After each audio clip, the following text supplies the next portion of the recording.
And ladies and gentlemen, in the Navy, it's a time-honored tradition that old ships and submarines never die.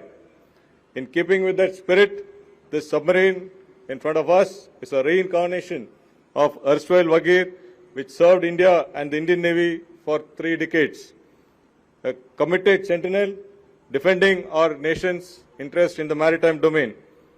And Vagir takes its name from the sandfish, a deadly deep-sea predator of the Indian Ocean that is both fearless and stealthy. And true to the name, in its new avatar also, she is a lethal platform with a formidable weapon package and state-of-the-art stealth technology. So Vagir will be the 3rd submarine inducted into the Navy in a short span of 24 months. And this is no small achievement and underscores the coming of age of India's shipbuilding industry and the maturing of our defense ecosystem.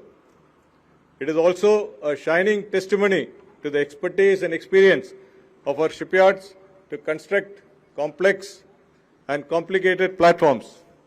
These aspects also serve to reinforce the Indian Navy's unequivocal commitment and steadfast resolve to be a fully Atmanirbhar force by 2047.